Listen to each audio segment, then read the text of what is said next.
जगन्नाथ, जय श्री श्याम, दुर्गा माता की जय हो।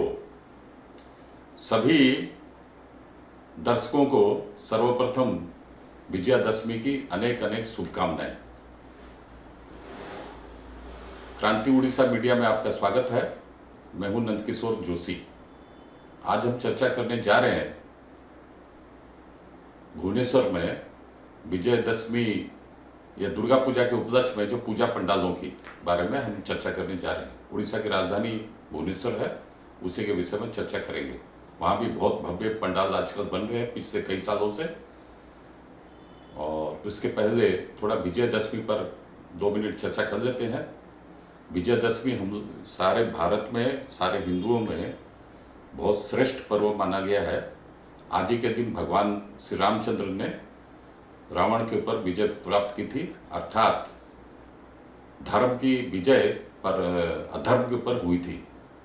उसी के अनुसार ये विजयदशमी हम लोग पालन करते हैं।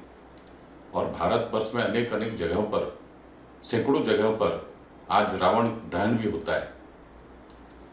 एक और बात मैं आपको बताने जा रहा हूँ, जो महत्वपूर्ण बात है वो यह है कि इसी विजयदशमी के दिन 1925 में भारत के नागपुर शहर में, महाराष्ट्र के नागपुर शहर में राष्ट्रीय स्वयंसेवक संघ की स्थापना हुई थी।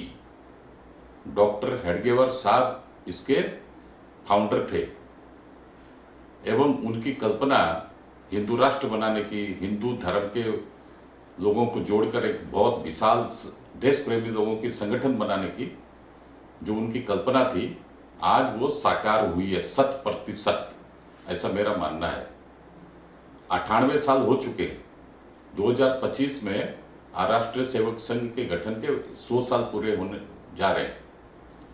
और राष्ट्रीय सेवक संघ मेरी नज़र में कि एक विश्व में सर्वश्रेष्ठ देश प्रेमी संगठन है, राष्ट्र प्रेमी संगठन है, राष्ट्रवादियों का संगठन है। और लाखों करोड़ों लोग राष्ट्रीय सेवक संघ से जुड़े हुए हैं, उसकी विचारधारा से जुड़े हुए हैं। एवं इनमें जो लोग सब जुड़े हैं सक्रियता से, वो लोग सारे के सारे में अगर आप परखेंगे, जानेंगे, समझेंगे तो राष्ट्र प्रेम की भावना कूट कूट कर भरी है। सारे विश्व में ऐसा एक संगठन, राष्ट्र प्रेमी संगठन बहुत कम ही देखने को मिलता है जो भारत में राष्ट्रीय सेवक संघ है। और उसी राष्ट्रीय सेवक संघ की स्थापना भी विजयादशमी के दिन आज नागपुर में हुई थी।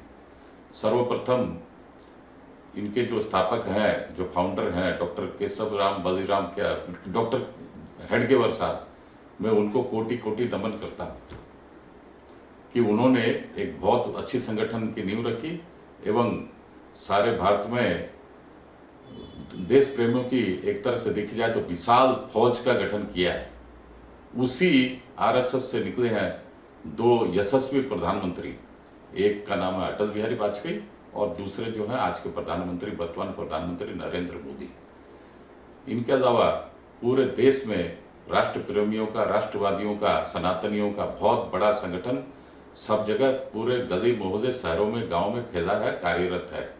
और मेरा यह भी मानना है इसी राष्ट्रीय सेवक संघ के चलते ही राष्ट्र आज प्रगति पर है, राष्ट्रीयता आज प्रगति पर है। अन्यथा हम लोगों का, हिंदुओं का, विशेषकर माने सनातनियों का क्या हाल होता है उसका वर्णन नहीं किया जा सकता है। अब मैं आ रहा हूँ आज के मुख्य विषय पर। भुवनेश्वर में दशहरे पूजा की धूम। कटक से 20 किलोमीटर की दूरी पर ही स्थित है नई राजधानी उड़ीसा की भुवनेश्वर। और कटक तो उड़ीसा में एक नंबर है ही दुर्गा पूजा पंडालों के मामले में, दुर्गा पूजा उत्सव के मामले में। दूसरे नंबर पर आता है स्थान भुवनेश्वर का। भुवनेश्वर में भी एक्चुअली देखा जाए तो दिन प्रतिदिन जिस हिसाब से शहर का विकास हो रहा है, चहुमुखी विकास हो रहा है, उस हिसाब से पूजा पंडालों की भी संख्या दिन प्रतिदिन बढ़ती जा रही है। और आज मेरे ख्याल से 125 के ऊपर है वहाँ पर पूजा पंडालों की संख्या। एग्जैक्ट फिगर तो मैं अभी बता नहीं सकता, लेकिन 125 से ऊपर है।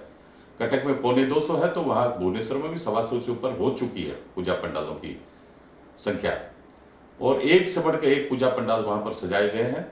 इनमें मैं कुछ प्रमुख पूजा पंडालों के नाम लूँगा, जैसे बॉबी खाल। बॉबी खाल भी का जो पूजा पंडाल है बहुत आकर्षक है, बहुत विशाल है। इसके अलावा कटक से भुवनेश्वर जब जाएंगे, रसूलगढ़ एरिया में नेशनल हाईवे के ऊपर ही वहाँ भी दाहिने तरफ पूजा पंडाल बहुत भव्य तरीके से सजावट उसकी हुई है। हजारों की संख्या में एट ए टाइम, कभी भी आप जाएंगे, अभी भी आप जाएंगे, कभी भी आप जाइए, ये जो 4 दिन सप्तमी, अष्टमी, नवमी, दशमी, शाम के समय तो बहुत बड़ा जैसा मेला से वहाँ लगा रहता है। इतना बड़ा विशाल आयोजन, भव्य आयोजन रसूलगढ़ पूजा पंडाल में देखने को मिलता है। और शाम के समय अगर लाइटिंग का हम लोग देखें तो बहुत ही मनमोहक, बहुत ही आनंददायक वातावरण हमें देखने को मिलेगा। और बहुत ही सुंदर, आकर्षक इलेक्ट्रिक का डेकोरेशन, कपड़े का डेकोरेशन, पंडाल की व्यवस्था बहुत चित्ताकर्षक, आकर्षक लगती है दूर से ही। और अंदर में जब पंडाल में जाएंगे तो देवी माँ का तो कृपा भी पाने का अवसर मिलेगा।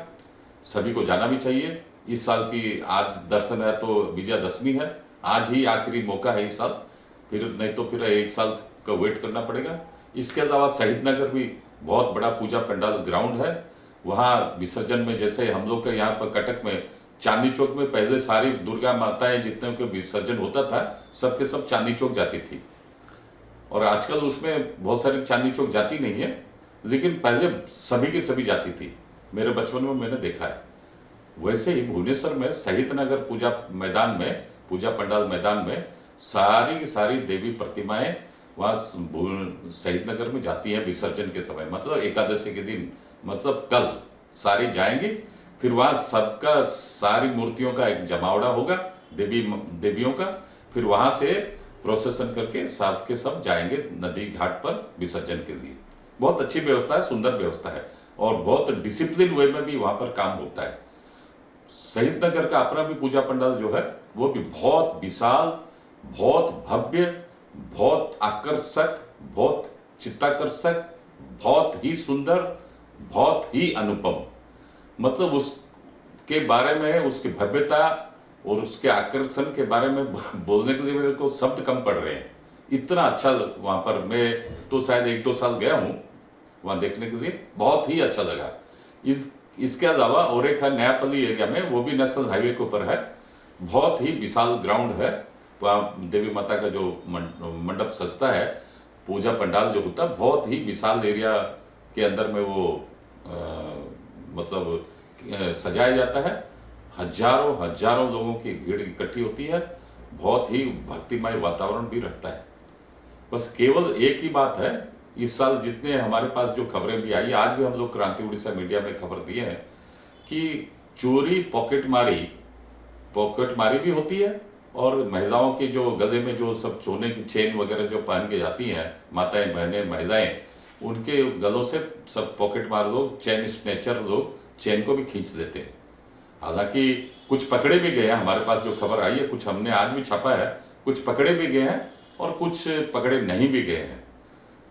तो ये सभी जहाँ भीड़ भाड़ होती है, ये सभी मामला आजकल देखने को मिलता है काफ़ी, कि कुछ चोर लुटेरे उचक्के वो लोग भी इन मौक़ों की तलाश में रहते हैं कि भाई जब भक्तों का, जब आकर्षण का मुख्य केंद्र जब पूजा पंडाल होता है, देवी माँ के दर्शन में लगा रहता है, उसी समय वो लोग मौका पाके हाथ सफाई कर देते हैं।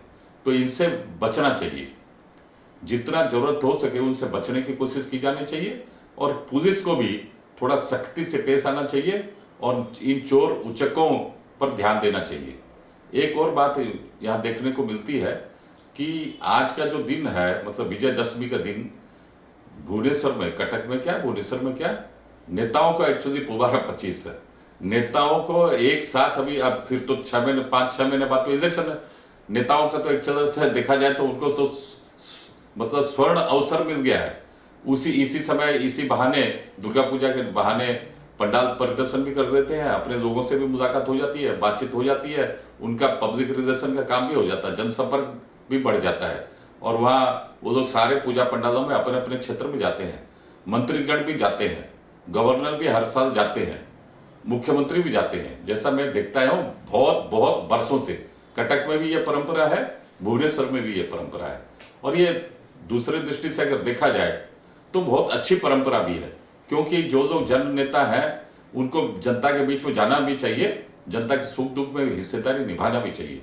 बहुत अच्छी बात है, हमारे देश में एक अच्छी स्वस्थ परंपरा है। आज के अंक में इतना ही, अगले अंक में फिर मिलेंगे। जय हिंद, वंदे मातरम।